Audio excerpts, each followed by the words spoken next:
साहिब बंदगी सतनाम। जय बंदी छोड़ की जय सतनाम।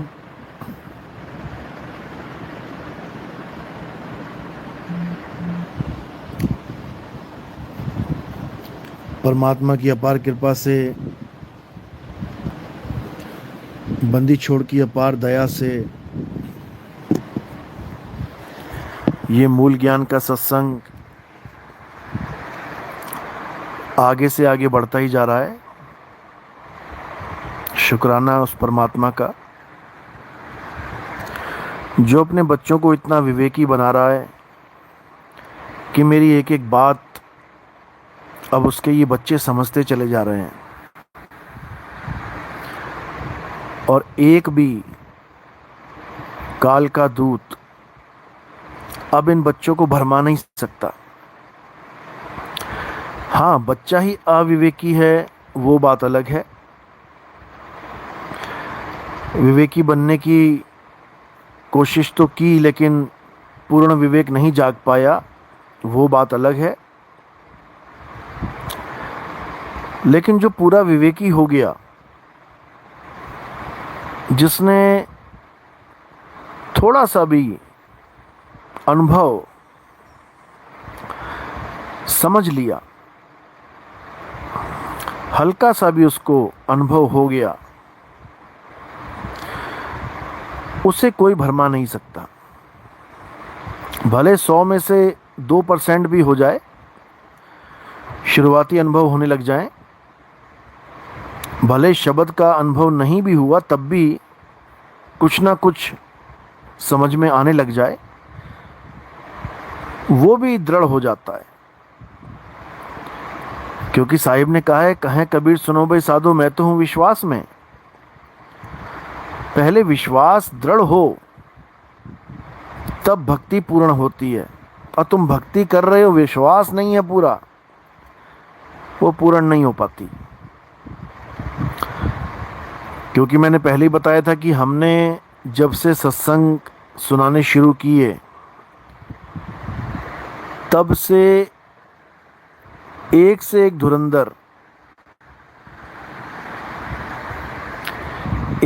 धुरंधर मार्केट में आ गया, जो दिन रात यही समझाते फिर रहे हैं, हमसे सार शब्द ले लो, हमसे ले लो, 3 सेकंड में सार शब्द ले लो, 1 सेकंड में सार शब्द ले लो। सार शब्द ना हो गया, आलू कचौड़ी भुजिया हो गई, उधर से उठाई और इधर प्लेट में डाली और इधर मुंह में डाल दी। ऐसा नहीं होता भाई, ऐसा नहीं होता। सार शब्द ऐसा नहीं है कि तुम्हें 2 सेकंड, 3 सेकंड, 5 सेकंड में कोई पकड़ा दे। धीरे धीरे रे मना, धीरे सब कुछ होए, और माली सींचे 100 घड़ा, ऋतु आए फल होए। ये सार शब्द कोई मंत्र जंतर नहीं है कि कोई सोचे कि सार शब्द रूपी मंत्र मुझे गुरुजी देंगे तो मैं मंत्र जपूंगा तब मुझे परमात्मा मिलेगा। ये महा अज्ञान है। कबीर साहब ने तंत्र मंत्र जंत्र का घोर खंडन किया है। तंत्र मंत्र सब झूठ है, इनमें न भर में कोई, सार शब्द जाने बिना कागा हंस ना होए। वो सार शब्द किसी के पास नहीं है, वो सार शब्द स्वयं परम पिता परमात्मा के पास उसका भेद होता है। एक इंसान के पास उसका भेद नहीं हो सकता, क्योंकि गर्भ से निकलने पे ये माया सब कुछ भुला देती है, हर चीज़ भूल जाता है इंसान। तो परमात्मा उस भेद को जीवों तक पहुंचाने के लिए एक लीला रचते हैं। और वो लीला क्या है?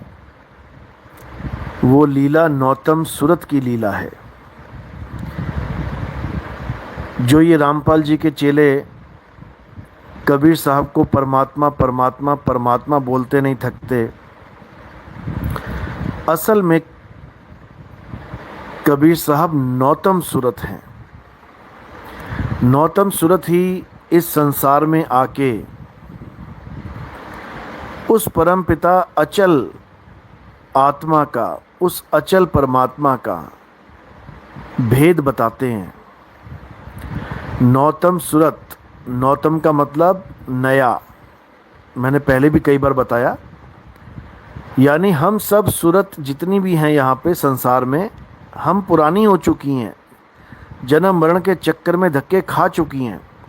नौतम सूरत यानी सबसे नई, नौतम यानी नई, यानी जो सबसे लास्ट में इस संसार में आई है, और हमारी तरह फंसने के लिए नहीं, इन जीवों की तरह उलझने के लिए नहीं, बल्कि सतगुरु का रूप धारण करके हम जीवों को यहाँ से निकालने के लिए आई है। इसीलिए बोला जाता है नौतम सूरत साहिब का रूपा। वो नौतम सूरत भी साहिब का ही एक रूप है, लेकिन वो लीला वाला रूप है, वो अचल रूप नहीं है। क्योंकि कबीर साहब चलते दिखाई देते थे, कबीर साहब आते जाते दिखाई देते हैं, कमल के पत्ते पे प्रकट होते हैं, मगहर में गुप्त होते हैं, आते जाते दिखाई देते हैं, चलते फिरते दिखाई देते हैं। लेकिन जिस गुरु की वो महिमा गाते हैं, जिस परमात्मा की वो महिमा गाते हैं, वो चलने फिरने में नहीं आता। आवे न जावे जन्मे नहीं मरे, सो निज पीव हमारा हो, इसीलिए बोला गया।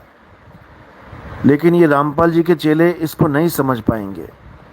सारी उम्र कबीर कबीर जय कबीर सत साहिब करते करते 84 में चले जाएंगे, क्योंकि ये उस अचल को नहीं जान पाएंगे जिसका भेद बताने के लिए सारी लीला की गई।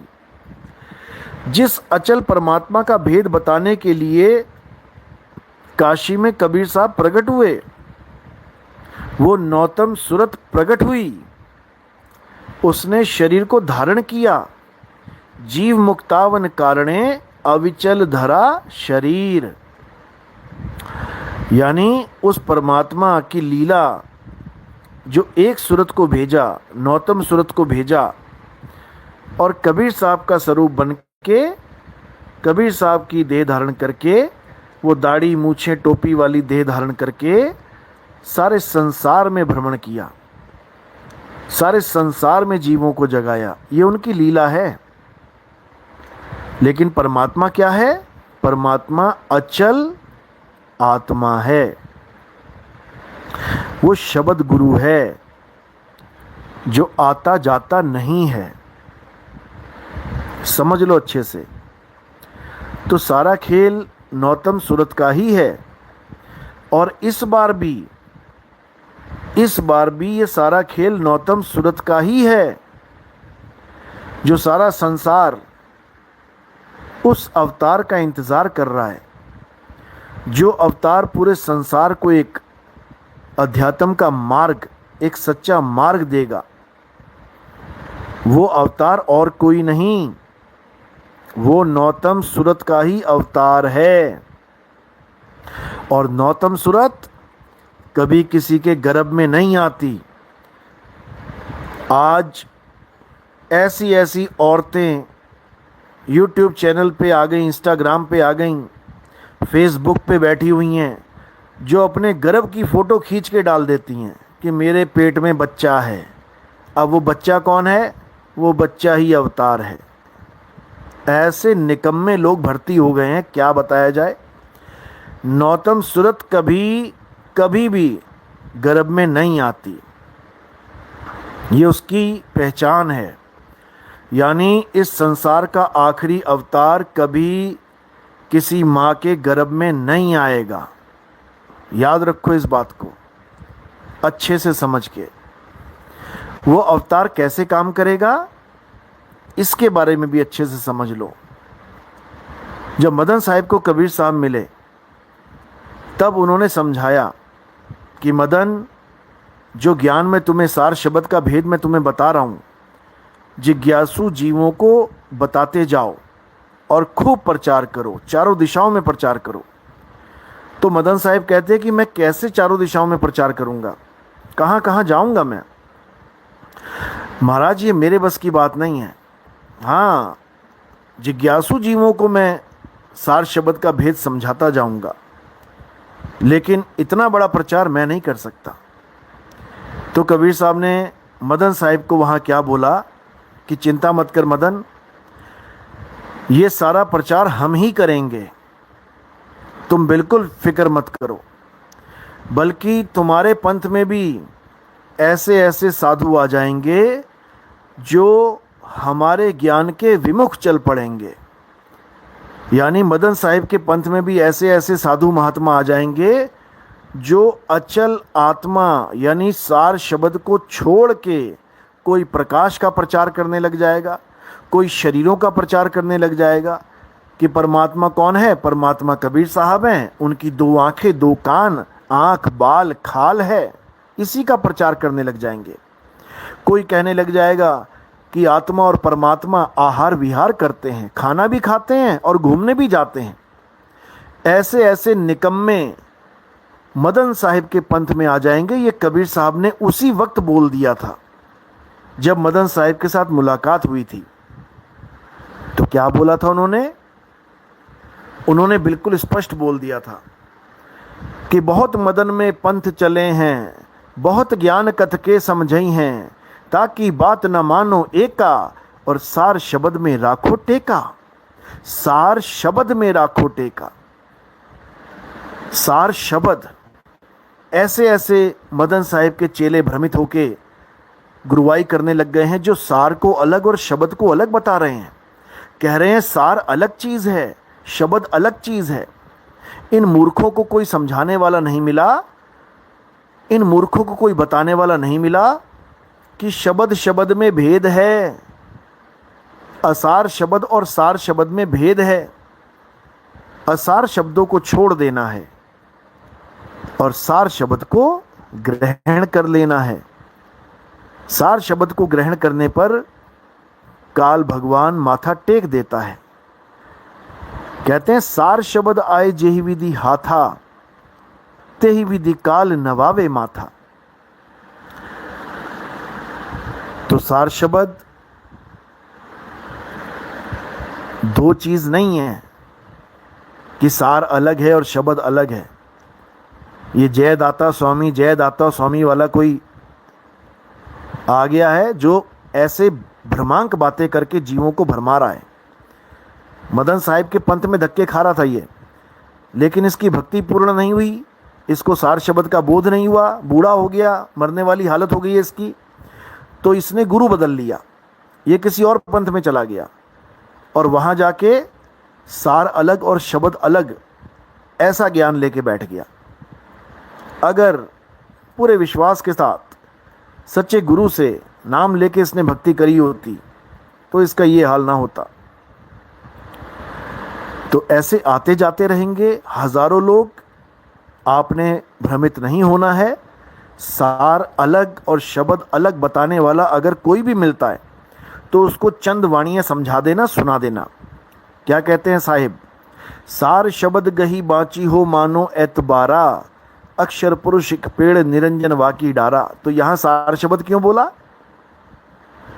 यहां सार शब्द क्यों बोला? कहते हैं सार शब्द है शिखर पर मूल ठिकाना सोए, और बिन सतगुरु पाए नहीं लाग कथे किन कोय। यहां सार शब्द क्यों बोला? कोई जवाब नहीं होगा इसके पास, क्योंकि ये केवल मन गणंत ज्ञान लेके आ गया है और ये किसी और को नहीं, प्रकाश को परमात्मा मानता है। जो हमारे योगी महायोगी मुनि महामुनियों ने प्रकाश को परमात्मा माना, प्रकाश के आगे माथा टेक दिया, प्रकाश को ही सब कुछ मान लिया। जैसे ये गर्भवती जो भटक रही है यूट्यूब पे, इंस्टाग्राम पे, जो अपना मोटा सा पेट दिखा के, गर्भ अवस्था का पेट दिखा के कहती है कि मेरे पेट में, मेरे गर्भ में वो अवतार आया हुआ है। इस मूर्ख औरत को इतना भी नहीं पता कि अवतार गर्भ में नहीं आता। जो आखिरी अवतार है वो कभी गर्भ में नहीं आएगा, इसीलिए उसको कल की अवतार बोला गया है। कल्कि यानी जिसमें कोई कलंक ना लगा हो, उसको कल्कि कहते हैं। और गर्भ में आना भी एक कलंक है, समझे? तो ऐसे मूर्खों से सावधान रहना। एक से एक आएंगे, 36 आएंगे, लेकिन आपने भ्रमित नहीं होना है। जो परमात्मा है वो कभी गर्भ में नहीं आता है। जो आखिरी अवतार की लीला है वो गर्भ की लीला नहीं है, नहीं है गर्भ की लीला। इसीलिए ईसाइयों में बोल दिया गया कि ईसा मसीह दोबारा आएंगे और बिना गर्भ के आएंगे, बिना गर्भ के, बिना गर्भ धारण किए आएंगे। तो ये बातें इनकी समझ में नहीं आएंगी, क्योंकि मदन साहिब को कबीर साहब ने स्पष्ट बोल दिया था कि कैसे पंथ चलेगा, बिल्कुल क्लियर बता रखा है। कहते हैं चौथी गद्दी हुई अवतारा, ताका चरित्र विदित संसारा, मेरी बात सांच कर मानो, मदन समझ अपने मन मानो, चौथी गद्दी का विस्तारा, डंका बाजी सब संसारा, हम उनके सिर बैठब आई, और वास से पार कोई नहीं पाई। यानी वो नौतम सूरत उस साधु के सिर पे बैठी है, वही पूरा ज्ञान प्रचार प्रसार कर रही है, वही अपना कार्य पूरा कर रही है, और सब जीवों को अपने घर वापसी का संदेश दे रही है। अभी ये समझ में नहीं आएगा, जब अच्छे से समझाएंगे तब आएगा। तो वही नौतम सूरत, जिसका मतलब है नई सूरत। नौतम यानी नया, और नया मतलब नितिन। नितिन का मतलब ही नौतम होता है। गलती से भी नितिन को शरीर मत मान लेना। नितिन का मतलब होता है सच्ची राह दिखाने वाला। नौतम ही नितिन है, और नितिन कोई शरीर नहीं है। अगर नितिन दास को तुमने शरीर मान लिया तो जन्मों जन्म इसी संसार में धक्के खाने पड़ेंगे, बार बार माँ के गर्भ में जाना पड़ेगा। इसलिए बिल्कुल स्पष्ट शब्दों में बता रहा हूँ कि नितिन शरीर नहीं है। ये आँख, ये कान, ये बाल, ये खाल, ये गाल, ये हाथ, ये पैर, ये मिट्टी है, मिट्टी। ये तुम्हें भ्रम लग रहा है कि ये नितिन दास खड़ा है सामने। ये मिट्टी है और मिट्टी में मिल जाएगी। और अपने आप को भी कहीं शरीर मत मान लेना, वो भी मिट्टी है, मिट्टी में मिल जाएगा। गर्भ के अंदर जो आया है मिट्टी है, मिट्टी में मिल जाएगा। ये 12-14 साल का लड़का लेके घूम रही है एक कि यही कल की अवतार है। ऐसे मूर्खों की कमी नहीं है संसार में। नौतम ही नितिन है, अच्छे से समझ लो। क्योंकि अगर ये बात समझ में नहीं आई तो कुछ भी समझ में नहीं आएगा। फिर ये प्रकाश वरकाश के चक्कर में जन्म बर्बाद हो जाएगा। जो इन लोगों को ध्यान अवस्था में प्रकाश दिखाई देता है, यही काल का जाल है। यही प्रकाश बड़े बड़े संत महात्माओं को, बड़े बड़े फकीरों को, बड़े बड़े ज्ञानी पुरुषों को फंसा के रखता है। समझ लो। तो क्या करना है? अब इस प्रकाश से पीछा छुड़वा लेना है। ये सतलोक का प्रकाश, जहाँ पे हजारों सूर्य रोमकूप में चमक रहे हैं। ये अलख लोक का प्रकाश, जहाँ पे लाखों सूरज एक रोमकूप में चमक रहे हैं। ये अगम पुरुष का प्रकाश, जहाँ पे करोड़ों सूर्य एक रोम में चमक रहे हैं।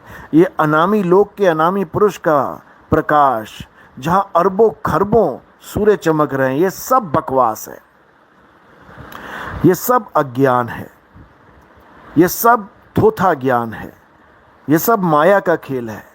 ये अंधकार और ये प्रकाश दोनों माया के ही रूप हैं, और इसको देखने वाला दोनों से अलग है। दोनों से अलग उसके सत्य स्वरूप को जानना है। ये अंधकार और प्रकाश को नहीं देखना है। जीवन बर्बाद हो गया लोगों का इसी अंधकार और इसी प्रकाश को देखते देखते। बिल्कुल नहीं देखना है इसको। कोई नाम जपना है, ना ही इस प्रकाश को देखना है, ना कोई मंत्र जपने हैं, और ना ही इन सतलोक, अलखलोक, अगमलोक, अनामी लोक के चक्कर में पड़ना है। क्या जानना है? अपना सत्य स्वरूप जानना है। वही सत्य स्वरूप परमात्मा का असली नाम है। जिस नाम के लिए जीव भटक रहे हैं, जिस नाम के लिए गुरुओं के पास जा रहे हैं, जिस नाम के लिए गुरुओं के पास जाकर हजारों लाखों रुपए देके दीक्षा लेके आ रहे हैं, और क्या मिल रहा है उनको? यही 52 अक्षरी नाम। कोई ओम कलियम हरियम पकड़ा दे रहा है, कोई ओम सोंग सत्य कबीर पकड़ा दे रहा है, कोई ज्योत निरंजन ओंकार अरंकार पकड़ा दे रहा है, कोई सतपुरुष अकाल मूर्त शब्द स्वरूपी राम पकड़ा दे रहा है, कोई फलाना पकड़ा दे रहा है, कोई ढिकाना सब के सब 52 में उलझे पड़े हैं। लेकिन परमात्मा का जो असली नाम है वो 52 में नहीं आता। वो श्वासों के अजपा जाप में नहीं आता, वो त्रिकुटी में ध्यान लगा के नहीं आता, वो चक्रों की साधना करके नहीं आता। जो परमात्मा का असली नाम है वो क्या है? परमात्मा का सत्य स्वरूप ही उसका सच्चा नाम है। फिर से समझ लो एक बार, परमात्मा का सच्चा स्वरूप ही परमात्मा का सच्चा नाम है। इसीलिए बाणी में साहिब ने बोला, सत्य स्वरूपी नाम साहिब का। क्या नाम बताया साहिब का? ये सत कबीर नहीं बताया, सत्य स्वरूपी। अब ये सत्य स्वरूपी क्या है? एक होता है देह स्वरूपी यानी साकार, एक होता है मन स्वरूपी यानी निराकार, और एक होता है सत्य स्वरूपी यानी वो अखंड शब्द। परमात्मा का स्वरूप क्या है? अखंड शब्द। यही परमात्मा का स्वरूप है। इसी शब्द को शब्द गुरु कहते हैं, इसी अखंड शब्द को शब्द झनकार कहते हैं।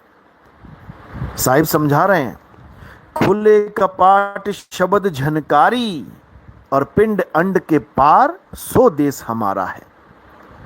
खुले कपाट, दरवाजा खुलेगा, सामने कोई आदमी नहीं खड़ा मिलेगा कि तुम देखो अरे 2 आंख 2 कान 1 नाक 1 मुंह 2 हाथ 2 पैर वाला आदमी खड़ा है, कबीर साहब खड़े हो गए आके। बिल्कुल नहीं। खुले कपाट शब्द झनकारी, ये शब्द झनकारी ही परमपिता परमात्मा का असली स्वरूप है। गरीबदास जी महाराज कहते हैं, कोई है रे परलय पार का, जो भेद कहे झनकार का। कौन सी झनकार? ये शब्द झनकार। समझो, साहिब की वाणी में आता है, शब्द तेरी सार कोई कोई जाने, शब्द झनकार कोई कोई जाने। मंत्र क्यों नहीं बोला कोई कोई जाने? ओम कलियम हरियम शरियम, ओम सोहंग सत्यम, ओम सोहंग सत्यम, ओम सोम सत्य कबीर, ओम सोम सत्य कबीरा। ये क्यों नहीं बोला? हमारे जौहरपति साहिब कहते हैं, रुंझुन सार शब्द झनकारा, पावेगा कोई संत प्यारा। तो भाई, ये जितने भी मूर्ख बनाने वाले हैं, जो शब्द झनकार को सत्य ना बोल के प्रकाश को सत्य बताते हैं, ये सब 84 के ढोर हैं। ये 84 में ही जाएंगे। इनको 84 का रास्ता ही दिखाई देगा, इसके अलावा और कोई मार्ग नहीं है इनके पास। ये 84 में ही जाएंगे। झूठा गुरु अजगर बना लख 84 जाए, और सारी संगत चींटी बने तोड़ तोड़ के खाए। इन सबकी दुर्गति होगी। तो क्या करना है अब उस शब्द को जानना है, उस शब्द गुरु को प्राप्त करना है। इतना समझाया कि भाई वो शब्द ऐसा है जिसकी आंख नहीं, कान नहीं, पेट नहीं, कंधे नहीं, बाल नहीं, खाल नहीं, लेकिन ये मूर्ख जीव समझ नहीं समझ पाया ये। तो इसीलिए मेरे भाई, अब शब्द को जानो, शब्द झनकार को जानो, और अगर इस पंथ में आना है तो ये नहीं सोचना है कि मैं 2 साल 3 साल 4 साल भक्ति करके मुझे कुछ नहीं मिला, अब मैं छोड़ रहा हूं। मूर्ख है वो इंसान जो समय के चक्कर में पंथ को छोड़ता है। अरे कबीर साहब कहते हैं, राम नाम रटते रहो जब लग घट में प्राण। यानी गुरु ने जो भेद बता दिया है, जो राम नाम को रटने का मतलब ये जीव से रटना नहीं, जीव से नहीं रटा जाएगा, ये सुरत के द्वारा रटा जाएगा। यानी लगन लगेगी, बार बार उसको याद करना है, लगातार उसको याद करना है, सिमरन करना है, जाप नहीं करना। कहते राम नाम रटते रहो जब लग घट में प्राण, और कब हूं दीन दयाल के भनक पड़ेगी कान।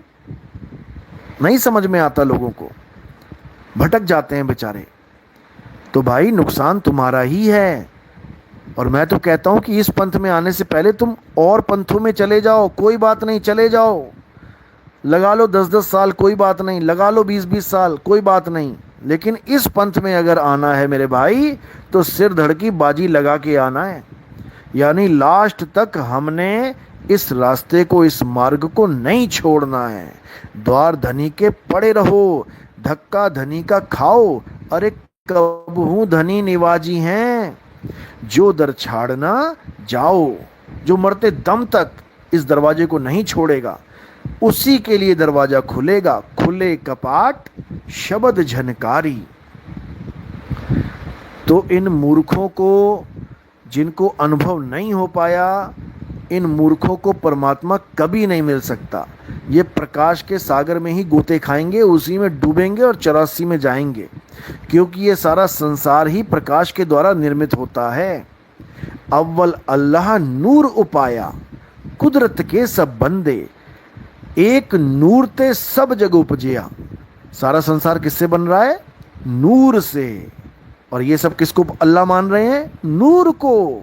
ये सब किसको परमात्मा मान रहे हैं? नूर को। यही नूर बर्बादी का कारण है, यही नूर ब्रह्म है, यही नूर मन है। मन तू ज्योत स्वरूप है। ज्योत स्वरूप यानी प्रकाश स्वरूप, ये मन ही प्रकाश स्वरूप है। इसीलिए अनुराग सागर में जब 16 पुत्रों में मन की यानी निरंजन को पैदा किया, तो तेज बोला गया उसको कि तेज। तेज यानी प्रकाश ही प्रकाश, तेजोमय चेहरा, तेजोमय स्वरूप। यानी वो इतना तेज था, उसमें इतना प्रकाशित था, इतना सुंदर था कि क्या बताया जाए। और रामपाल के चेले उसको इतना कुरूप बना देते हैं, इतना कुरूप, शैतान बना दिया बिल्कुल। अरे मूर्खों, अगर वो कुरूप होता तो क्या उस पे कोई आसक्त होता? उसका चेहरा देख के भाग जाते सारे। कौन हाथ खड़ा करता कि मैं चलूंगा, मैं चलूंगा? जो तुम कहते हो कि पहले हंस ने हाथ उठाया तो उसको शेरा वाली माता बना दिया परमात्मा ने कि जा तू औरत बन जा। बताओ, इतनी, हरियाणवी में कहते हैं भुंडी शक्ल इतनी भुंडी शक्ल देख के कोई हाथ खड़ा करेगा? निकम्मो, तुम्हारे सामने काल खड़ा हो जाए, भले 1000 युग तक एक पैर पे खड़ा हो जाए, तुम क्या हाथ खड़ा कर दोगे उसके साथ जाने के लिए? बेवकूफ कहीं के। अरे वो तेजोमय है, वो इतना प्रकाशमय है, जो अलख लोक में बैठा है अलख पुरुष बन के, सतलोक में बैठा है सतपुरुष बन के, अगम लोक में बैठा है अगम पुरुष बन के, और अनामी लोक में बैठा है अनामी पुरुष बन के। तुम्हारी हालत खराब कर देगा वो तेजोमय। वही है तेजोमय काल भगवान। तो क्या करना है? अब उसका पीछा छोड़ देना है और अपने सत्य स्वरूप को जानना है। सत्य स्वरूपी नाम साहिब का, सो निज नाम हमारा। बस इसको समझना है। जिसने इसको समझ लिया उसका कल्याण हो जाएगा, और जो नहीं समझ पाया वो ऐसे ही जन्म मरण में धक्के खाएगा। बोलिए सतगुरु बंदी छोड़ सतगुरु सत्य कबीर साहिब की सदा ही जय हो। सतनाम साहिब बंदगी। तो आज का सत्संग यही समाप्त करते हैं, और अगला सत्संग कल मिलेगा आपको। जो भी नाम दीक्षा लेना चाहते हैं वो मुझे फोन कर सकते हैं। 9256111007। प्रथम दीक्षा फ़ोन पे ही दी जाएगी, क्योंकि अभी 3 महीना 4 महीना कोई प्रोग्राम आयोजित नहीं किया जाएगा, क्योंकि मेरा विदेश का थोड़ा लंबा दौरा होगा इस बार। 7-8 कंट्रीज एक साथ जा रहा हूँ मैं, और आगे से आगे बढ़ते ही जाएंगे, क्योंकि पूरे विश्व में प्रचार करना है, पूरे विश्व में परमात्मा का डंका बजाना है। तो अब 3-4 महीने के बाद अगर बीच में मैं आता हूँ और एक आधा प्रोग्राम सेट हो गया, 2-4 प्रोग्राम सेट हो गए, वो बात अलग है। लेकिन अब 4 महीने, लगभग 4-5 महीने अब विदेशों के दौरे पे जाना पड़ेगा, भ्रमण करना पड़ेगा, क्योंकि बहुत से लोगों के फ़ोन आते हैं, बुला रहे हैं। तो जो भी प्रथम दीक्षा लेना चाहता है, क्योंकि मैं नहीं समझता कि मेरी वजह से कोई किसी का समय खराब हो, प्रथम दीक्षा के लिए आप फ़ोन कर सकते हैं, अगर आपको ज्ञान अच्छे से समझ में आ गया है तो। अगर जल्दबाजी में हो तो बिल्कुल फ़ोन मत करना। मेरा नंबर फिर से सुन लो, 9256111007। पहले इस पे मैसेज करें व्हाट्सएप पे कि आपको नाम दीक्षा चाहिए, फिर मैं कुछ सवाल पूछूंगा। अगर सवालों का जवाब ठीक होगा तो आपको पहली दीक्षा फ़ोन पे ही मिल जाएगी। तो ठीक है, जिसको भी दीक्षा चाहिए वो फ़ोन कर सकता है। और अब कल मिलेंगे। साहिब बंदगी सतनाम। जय बंदी छोड़ की जय सतनाम।